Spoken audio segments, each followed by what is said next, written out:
And if I lose liberty, then it takes away the basic reason for living. So what is if you're the sort of person who doesn't mind about having any liberty, provided you've got a house and food coming to you and you will do what you're told to do, then perhaps you won't mind. I suppose it's the difference between being born free and living life like an animal at the zoo in a cage. We fight on the beaches, we shall fight on the landing ground.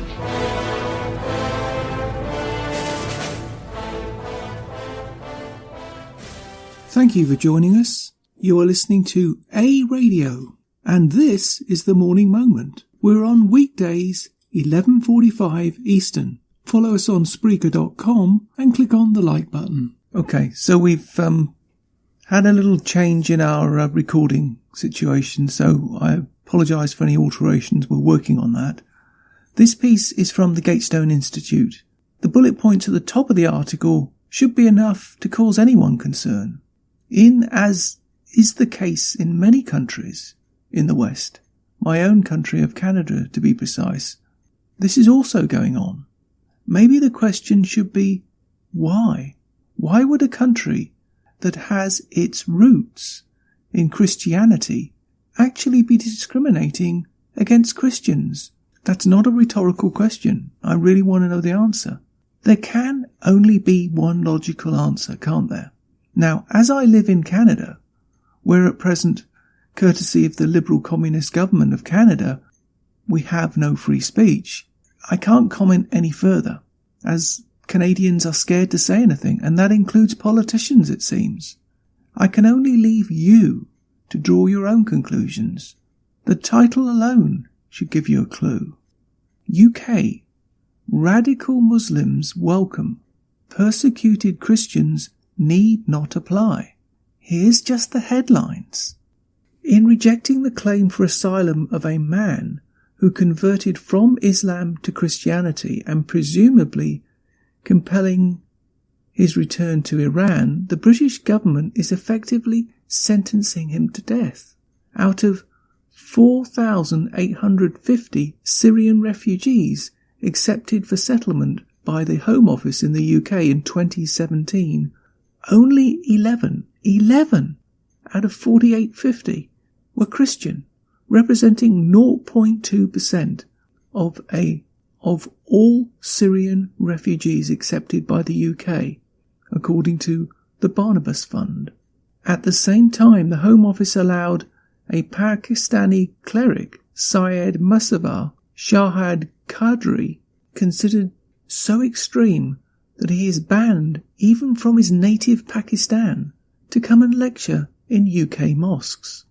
It is unbelievable that these persecuted Christians who come from the cradle of Christianity are being told there is no room in the inn, where the UK is offering a welcome to Islamists who persecute Christians. This is a serious and systematic problem when Islamist leaders who advocate persecution of Christians are given the green light, telling them their applications for UK visas will be looked on favourably, while visas for short pastoral visits to the UK are denied to Christian leaders whose churches are facing genocide. This is an urgent issue that the Home Office ministers need to grasp and correct. Dr. Martin Parsons, Barnabas Fund. That's just the headlines I just read to you there, just the headlines. And the links to the piece will be put on my site. I wonder if people in the UK will even see this. I wonder how long people in Canada will be able to see it, particularly after an article I read today, which I shall be doing a piece on next week. Here's the piece. In two unrelated cases, the United Kingdom denied asylum to persecuted Christians by bizarrely citing the Bible and Jesus. Both Christians, a man and a woman, are former Muslims who were separately seeking asylum from the Islamic Republic of Iran, the 9th worst persecutor of Christians in the world, particularly of those who were Muslims and converted to Christianity. UK asylum worker Nathan Stevens recently shared their stories. In his rejection letter from the UK's Home Office, which is in charge of immigration, the Iranian man was told that biblical passages were inconsistent with his claim to have converted to Christianity after discovering it was not a peaceful faith. The letter cited several biblical excerpts, including from Exodus, Leviticus, and Matthew, presumably to show that the Bible is violent. It said Revelation was filled with imaginary revenge, destruction, death, and violence. The governmental letter then concluded, "These examples are inconsistent with your claim that you converted to Christianity after discovering its peaceful religion, as opposed to Islam, which contains violence, rage, and revenge." Unquote. In response, Nathan Stevens, the asylum seekers caseworker, tweeted, "I've seen a lot over the years, but even I was genuinely shocked to read this unbelievably offensive diatribe being used to justify the refusal of asylum." Stevens added, "Whatever your views on faith, how can a government official arbitrarily pick bits out of the holy book and then use them to trash someone's heartfelt reason for coming to a personal decision to follow another faith?" There seemed no awareness that despite occasional verses of violence in the Bible, its main message in both the Old and New Testaments is to be found in Leviticus 19:18. "Love thy neighbour as thyself." Unquote.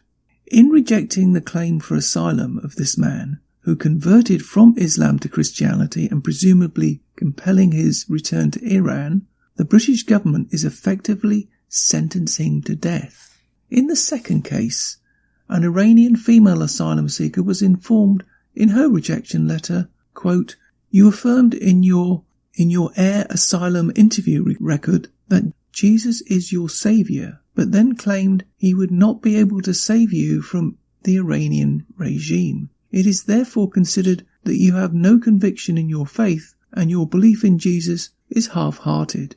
Unquote. Recently interviewed on BBC Radio 4, the woman, who wishes to remain anonymous, said, "When I was in Iran, I converted to Christianity and the situation changed and the government were," and it's abbreviated, "looking for me, and I had to flee from Iran. In my country, if someone converts to Christianity, their punishment is death or execution." Well, that's kind of the same thing, isn't it? Concerning the asylum process, she said that whatever she responded to her Home Office interviewer, he was chuckling, or maybe just kind of mocking me when he was talking. "He asked me why Jesus didn't help me from the Iranian regime or the Iranian authorities." Good God.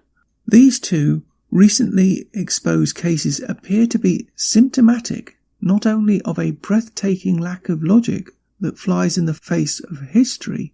God obviously did not always save those who believed in him, but also what increasingly appears to be a venomous Home Office bias against Christians. For instance, Sister Ban Magdalene, a Christian nun in Iraq who fled from the Islamic State, applied to the Home Office to visit her sick sister. She was denied a visa twice. Another report cites a number of Christian orderlies who were denied visas, including another nun with a PhD in biblical theology from Oxford. The nun denied for not having a personal bank account, and a Catholic priest denied for not being married.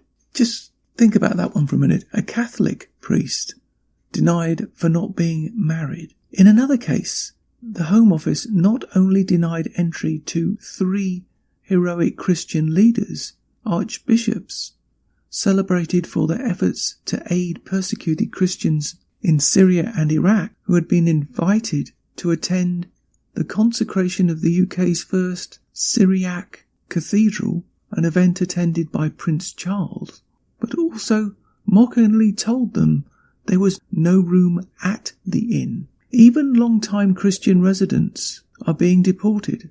Earlier this year, Asher Sampson, 41, a Christian man who had been residing in the UK for 15 years and undergoing theological studies, was deported back to Pakistan, where he had earlier been beaten, threatened by Islamic extremists. Such treatment is normative for Christians in Pakistan, the world's 5th worst persecutor of Christians, Samson's former UK pastor said. I have received some messages from him. He is very scared. He's fearful for his life. He's hiding in Pakistan and his family are terribly worried for him. At the moment, he has no funds to live on. He can't work. The UK is sending people back to these countries where their lives are in danger. By contrast, a report from the Barnabas Fund found that in offering asylum, the UK appears to discriminate in favour of Muslims instead of Christians.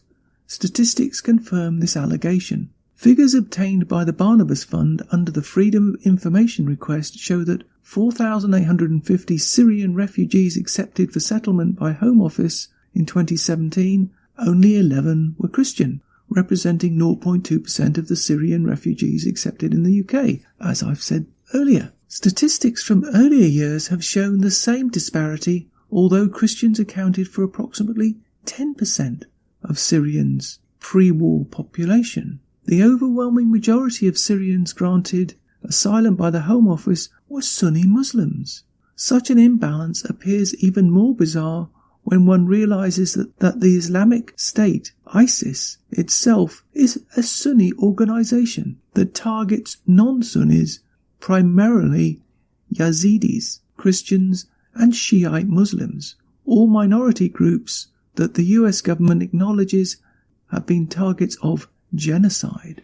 As Lord David Alton of Liverpool, a life peer in the House of Lords, wrote to the Home Secretary Sajid David, who heads the Home Office, it is widely accepted that Christians who constituted around 10% of Syria's pre-war population were specifically targeted by jihadi rebels and continue to be at risk, as last year's statistics more than amply demonstrate. This ratio imbalance between Muslims and Christian refugees taken in is a non-statistical blip. It shows a pattern of discrimination that the government has a legal duty to take concrete steps to address. Considering the persecuted minorities, including priests and nuns, are denied visas, one might conclude perhaps the Home Office has extremely stringent asylum requirements. This notion is quickly dispelled. However, when one sees that the Home Office regularly grants visas and refugee status to extremist Muslims, one has yet to hear about Muslim asylum seekers being denied visas because the Quran is too violent or because they do not have enough faith in Muhammad. Ahmed Hassan, despite having no papers and despite telling the Home Office that he has been trained as an ISIS soldier, was granted asylum 2 years before he launched a terrorist attack in London in a train station that left 30 injured in September 2017. The Home Office also allowed a foreign Muslim cleric, Hamaz Sogda, to enter and lecture in London, even though he advocates beheading, burning and throwing homosexuals from cliffs. In addition, according to another report, British teenagers are being forced to marry abroad and raped and impregnated, while the Home Office turns a blind eye by handing visas to their mostly Muslim husbands. The case of Aisha Bibi, the Christian mother of 5 who spent the last decade of her life on death row in Pakistan, I highlighted that, for challenging the authority of Muhammad, is perhaps emblematic of the immigration situation in the UK after she was finally acquitted last year. Muslims rioted throughout Pakistan. In one march, more than 11,000 Muslims demanded her instant and public hanging. I'm just going to say this, I don't care. Pakistan is a barbaric country, and I don't know why anybody would want to live there. That's my comment, and I'll stick by it. As Pakistanis make up the majority of all Muslims in the UK, Sajid Javid, the head of Home Office, who is himself a Pakistani. That's all the comment I'm going to make. When they got wind the UK might offer Asia Bibi asylum, they too rioted. As a result, Prime Minister Theresa May personally blocked Bibi's asylum application, despite the UK playing host to Muslim hijackers, extremists and rapists, one headline read. The UK, in other words, is openly allowing asylum policy to be dictated by the Pakistani mob, reported The Guardian, after it was confirmed it urged the Home Office not to grant Aisha Bibi political asylum in the UK. There you go. Tail wagging the dog, isn't it? Unfortunate metaphor, I think.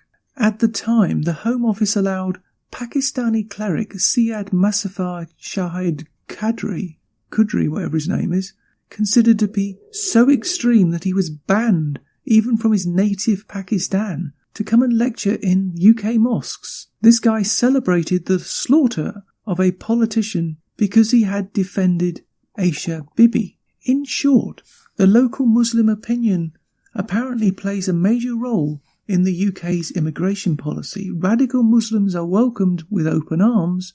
Christian infidels need not apply. Commenting on the difficulties of Christian minority asylum seekers have with the Home Office, Dr. Martin Parsons, the head of research at the Barnabas Fund, remarking that visas were granted in July to 2 Pakistani Islamic leaders who have called for the killing of Christians accused of blasphemy, summarised the situation. It's unbelievable that these persecuted Christians who come from the cradle of Christianity are being told there's no room at the inn when the UK is offering a welcome to Islamists who persecute Christians. There is a serious systematic problem when Islamist leaders who advocate persecution of Christians are given the green light, telling them that their applications for UK visas will be looked on favourably, while visas for short pastoral visits to the UK are denied to Christian leaders whose churches are facing genocide. That is an urgent issue that the Home Office ministers need to grasp and correct. Well, there you have it, ladies and gentlemen.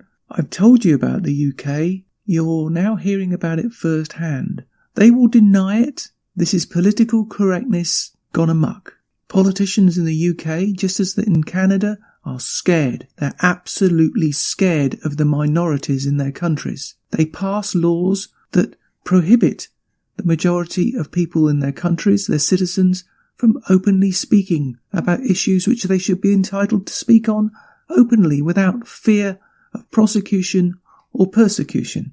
Any politician who claims that their country has free speech when they disallow their citizens to comment is a hypocrite.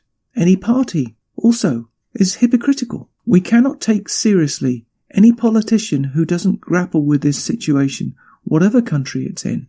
Any laws that are passed under the guise of quote unquote hate speech are being conned, and the citizens of that country are also being conned. We have the right as human beings. We have the right as human beings to speak our minds.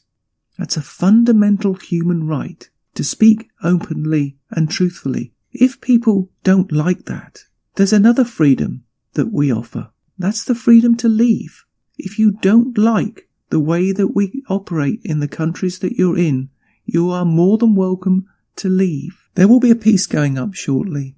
It will be exclusively on WHBJ DB on Spreaker. It's on Enoch Powell. I have done this previously. It'll be an edited version of the original one that I did, but I urge you to listen to it. Enoch Powell will be banned from the UK. You cannot talk about Enoch Powell today. You need to listen to that, because it's a warning from history. He was right, and they knew it, and they muzzled him, and that was back in the 1960s. It'll be coming up shortly. It'll only be on WHBJ DB, an exclusive that I am giving to WHBJ. Please listen to it, please download it, and please pass it on. Bypass the censors in Canada and get the truth out. You can find more at aradio.wordpress.com, where you can find links to us on Twitter, Facebook, Instagram, iTunes, iHeartRadio, Gab and email. We're also on Spotify. Just go to the podcast section and type Canadian Politics with a twist and you'll find us. We are continuing to reach out to you, so please pass on these links. Please click on the follow button on Spreaker.com. You can listen to all our morning moments at Spreaker.com under A Radio. That's EHRADIO, A Radio, and click on the like button. And you can hear a review of our Morning Moments on WHBJ-DB, News, Talk, Radio on Spreaker.com. Join us and many others. And you can find all our podcasts and Morning Moments at aradio.wordpress.com. Click on the Morning Moments tab.